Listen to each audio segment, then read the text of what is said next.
Boa noite, bem-vindo ao Alerta Portugal. Realizou-se esta manhã o último adeus a Lara, a jovem que esteve quase um mês enterrada num sítio onde ninguém vai, mas que estava à vista de todos. Ninguém desconfiou da versão contada pela irmã Beatriz de que Lara tinha ido ter com o namorado a Lisboa. Apenas a mãe das jovens sentia que alguma coisa não estava bem.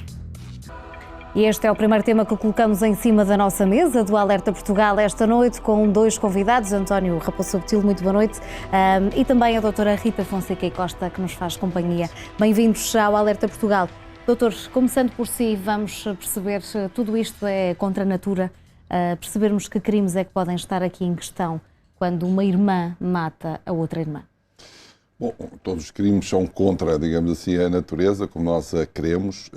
Neste caso é muito mais horrível, é muito mais acentuada esta ilicitude e esta degradação, no fundo, daquilo que é a condição humana e a relação em sociedade, neste caso em família, porque, como foi mencionado na peça, conhecia-se que havia ali um desequilíbrio familiar manifesto, duas irmãs entregues ao progenitor, mas sem especiais cuidados. E as discussões, por um motivo fútil, deu origem a um crime horrendo e por isso estamos perante um homicídio, é manifesto pelo que foi dado a conhecer, e esse homicídio tem uma moldura penal elevada, das mais elevadas, e neste caso, naturalmente, o processo seguirá os seus termos, porquanto quem ofendeu, quem praticou o crime, apesar de ter só 16 anos, já está abrangida pela imputabilidade criminal, dos delitos criminais, embora sujeito a uma proteção, que é o regime dos jovens delinquentes, que vai dos 16 aos 21 anos. Mas não deixa de ser imputável, não deixa de ser responsável pelos crimes que pratica, naturalmente que depois outras coisas, enfim, e outras apreciações de natureza mais científica, psicológica, médica, enfim, podem ocorrer num segundo momento e encontrar-se ou não uma causa de justificação da ilicitude, mas aparentemente, como ela é colocada, dá a ideia que houve discernimento, liberdade, as possibilidades de não praticar um facto daquela natureza, até atendendo ao motivo fútil que foi revelado, mas não quero aqui fazer uma antecipação de um juízo quanto à personalidade, que cabe possivelmente mais à colega fazê-lo e não a mim. Essa proteção que nos fala, dos 16 aos 21, em que é que consiste concretamente? O nosso legislador considera que, a partir dos 16 anos, há responsabilidade criminal para quem pratica factos dessa natureza, mas também atendeu a que deveria atribuir medidas, procedimentos diferentes para quem tem dos 16 aos 21 anos.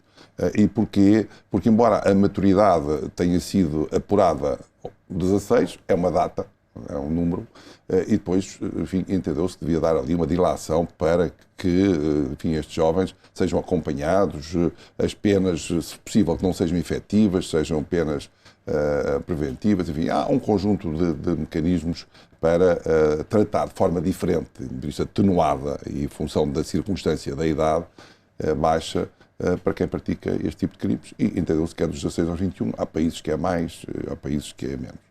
Há mais e crescem este tipo de crimes? As penas, quando a gente fala uma pena, é uma moldura, é de 2 a 6, de 1 a 5. E quando se faz essa moldura é porque o juiz precisa, o Tribunal da Justiça precisa de configurar os factos num contexto pessoal e exterior. E é por isso que pode ser 3 ou pode ser 8. Isto varia em função da ilicitude, em função da culpa, das circunstâncias atenuantes, tudo isto. Mas as penas, quando são fixadas, quando se diz homicídio é 12, é porque a nossa consciência cívica, a nossa análise do desvalor daquela conduta, num dado momento, a vida é muito importante. 12. Se deixasse de ser importante, seria 6. Se for muito importante, seria ao máximo. O que acontece é que hoje nós estamos a ser surpreendidos por gestos, por ilícitos, que não tivemos tempo de os cotar, de os balizar, de forma a que o efeito das penas tenha aquele que nós esperamos, ou seja, aquele que nós esperamos, que é quem comete ser repreendido e quem não cometeu ser alertado. Porque quando se aplica uma pena, diz aos outros, cuidado, se acontecer isto, também levam. Só que estas situações não são suscetíveis de ampliação. Por exemplo, o efeito preventivo geral não está aqui. Porquê? É uma pessoa abandonada, uma família desestruturada, idade baixa, sem motivo, tudo isto, mas há aqui um efeito preventivo? Não há. Então aí vem a culpa coletiva. Bem? Nós não estamos a conseguir gerir a sociedade de maneira em que os ilícitos saiam do sítio onde eles, não querendo, mas na lógica do ilícito, está lá. A pessoa roubou porque é mau. Agora, uma irmã cuida da outra irmã, tem um pai que está doente, está sinalizada pela Organização Tutelar de Menores, os vizinhos vêm gritar, não dizem nada. Onde é que se falhou? O que é que falta aqui? Bom, o que é que falta aqui? É mais lei? Não. É apenas ser maior? Não. Era terem a mãe em casa? Não é possível. Era os vizinhos atuarem? Talvez. Era o tutelar chegar lá e tirar as crianças ao pai? Não pode. Era dar pão, dar mais alimento, dar mais condições, dar educação, dar acompanhamento? Talvez. É possível. Não sabemos estatisticamente quando as pessoas estão nesta situação para ser acompanhadas. Mas uma coisa é certa. A lei foi feita por um ilícito que tinha, digamos, na base menos patologia. A não ser a do ilícito, que ela é patológica por natureza, objetivamente patológica. É uma pessoa que comete um crime. Mas não estava ali naquela pessoa que estava descontrolada, que vivia sozinha. Não havia esta carga emocional. Não havia esta carga emocional. Hoje, quando nós assistimos a este, sobretudo nos Estados Unidos, onde vem, é porque há livre posse da arma. Não, é porque alguém saiu de casa depois de ver durante 15 dias filmes e foi e matou 18 pessoas. Pronto, é complicado. Porquê? Então vamos deixar fechar as televisões, ninguém vê televisões, ninguém tem acesso a... Mas, efetivamente, nós estamos perante um desenvolvimento social onde estas brechas surgem em áreas familiares, em áreas sociais, onde nós julgávamos que elas não iam surgir com tanta facilidade. É o panorama internacional, esta questão que disse bem, de que há aqui um problema de saúde mental que nós não considerávamos que fosse suscetível ou levasse à prática de crimes com tanta intensidade, contra a própria pessoa que está vítima da doença e contra os outros, que é aqui um efeito, porque a debilidade na saúde mental também provoca autoflagelo e, digamos assim, exteriorização desse descontrole relativamente aos outros. Se calhar não se pensava tanto nisso, não é? Nós considerávamos é imputável, é inimputável. Mas quando era inimputável era uma coisa muito excepcional. Era alguém que era completamente fora do sistema social e por isso era inimputável. Hoje estamos ali perante situações... Essa lei foi alterada também há pouco tempo. Também foi alterada há pouco tempo, sim. E de maneira que nem no seu consenso toda a gente. Agora estamos aqui perante uma franja. Será que isto é imputabilidade? Será que este descontrole, estas famílias, estas pessoas que Mas estão poderá ser suscetível a essa análise? Não poderá sei, ter aqui alguma atenuante por isso mesmo? É uma questão científica. Ponto. Aí não é a consideração do juiz. Não é o juiz que olha para uma pessoa e diz isto é tão mal, não tem razão nenhuma para ter acontecido, é inimputável. Não existe. Isto é a mesma coisa que a gente chamar maluca a uma pessoa só porque ela é diferente. Isso não é. Maluco no sentido de doença, não há maluquice de doença, mas no fim, um distúrbio desses, tem que ser científico. Não somos nós que dizemos que aquela pessoa é esquizofrénica, que aquela pessoa é qualquer... Por isso, e em tribunal muito mais, não é? Para se chegar ali, se houver relatórios médicos que levem a que esta pessoa que cometeu este crime tenha essa debilidade, há uma exclusão. Tal como alguém que aponta uma pistola ao outro, o outro reage, mas também há uma exclusão, só que aqui por legítima defesa, não por razões, digamos assim, subjetivas da pessoa. Enfim, isto é complicado e será mais complicado quando nós chegarmos à conclusão que percentualmente já é significativo, já é relevante. Quando nós chegarmos à conclusão que há relevância social, relevante é, com certeza, em termos absolutos, é um crime. Mas existe um aumento? Dizem que sim, mas nós não conseguimos ainda saber, ou pelo menos não é noticiado de forma clara, se esse aumento resulta da desestruturação, como dizia a doutora bem, da desestruturação social, deste falta de acompanhamento, de que houve aqui uma liquidez no sentido fluido, no sentido que não se consegue conter onde é que estão as barreiras, onde é que estão os alicerces, onde é que está a estrutura. É como uma casa num pântano, está a ver? A gente está ali, aquilo move-se, ela pode ir ao fundo a todo, porque não sabe onde é que estão os alicerces, onde é que está o sustentáculo para aquilo funcionar. Anda, mas há um dia que cai. Nós não sabemos. A gente sabe que as famílias estão desestruturadas, sabemos que a sociedade precisa de apoio, a Organização Tutelar de Menores está atento, mas depois, será que vamos intervir mais? Sempre que há um problema deste, tiramos os filhos, um pai que não pode cuidar deles e o deslocamos para um sítio onde cuidamos deles, esta opção, se é que é uma opção, esta avaliação não chegou. E aí estamos a ver onde é que vai dar.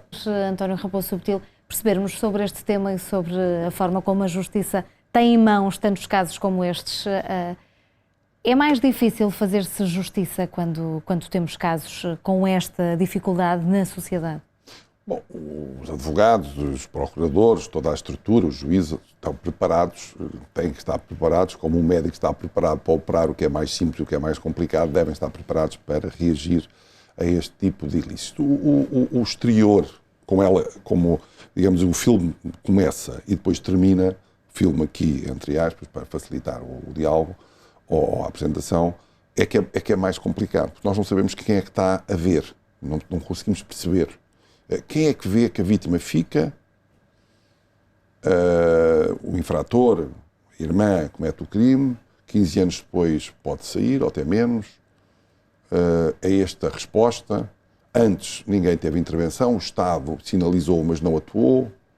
Antes ainda o Estado deixou com uma situação desta. Podia ter sido uma família rica, não foi, mas podia ter sido uma família pobre. Não? Os vizinhos olharam, ouviram, mas não atuaram, e todo este resultado, como é que é medido? Bom, se for medido desta forma, isto é realmente uma desgraça.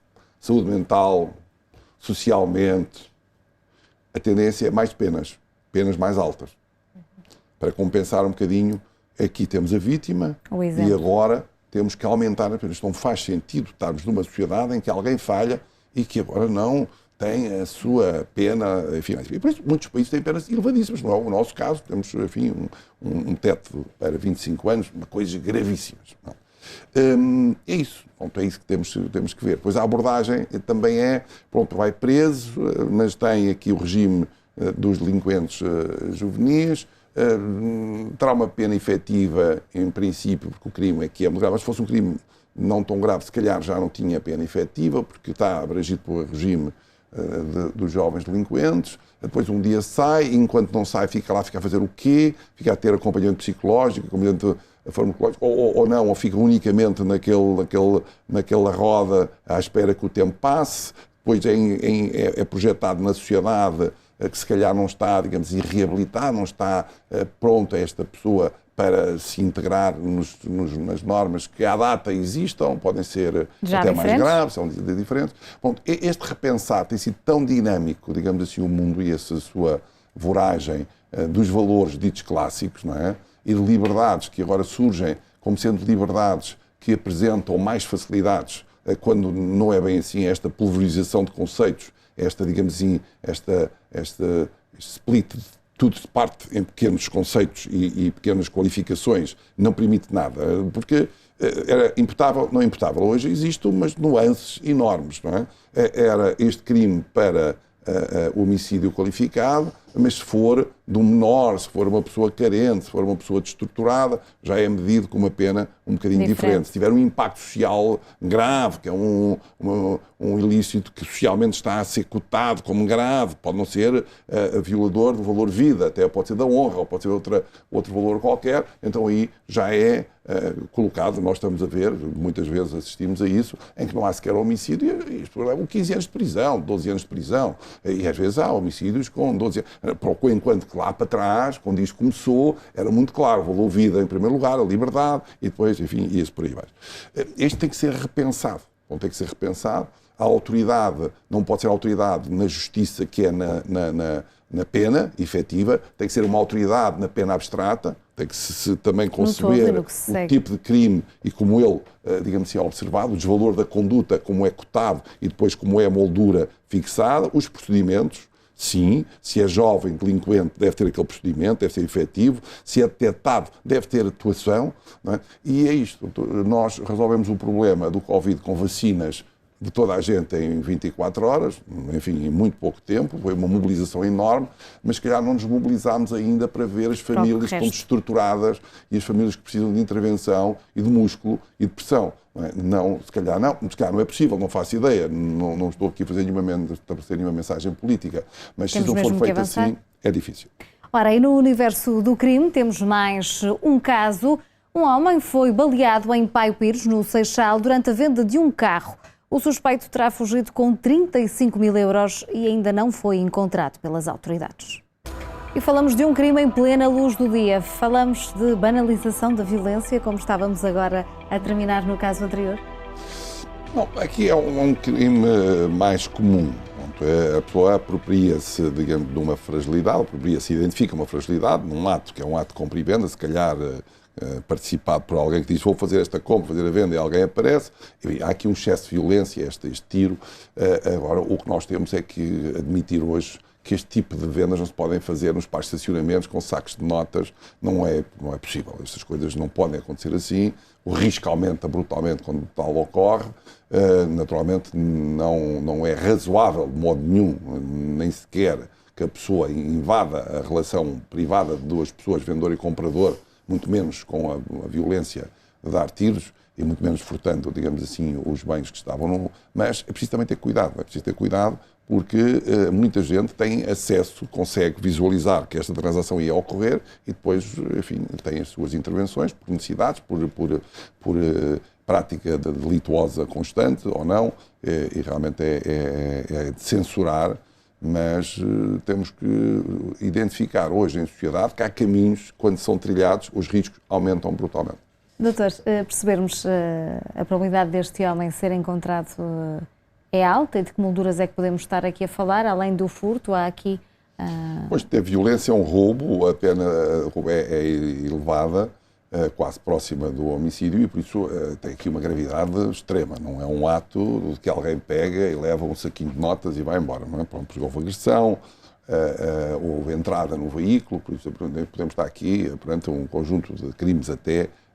Podia ter havido perseguição, não sabemos o que é que está, mas pelo menos o roubo, esse parece ser manifesto, e por isso a gravidade do crime Agora, o agente do crime, se vai ser apanhado ou não, depende muito do rastro que ele deixa, não é? E da identificação que ele deixa, porque quando uma pessoa desaparece perante uma circunstância dessas, o que é que pode deixar?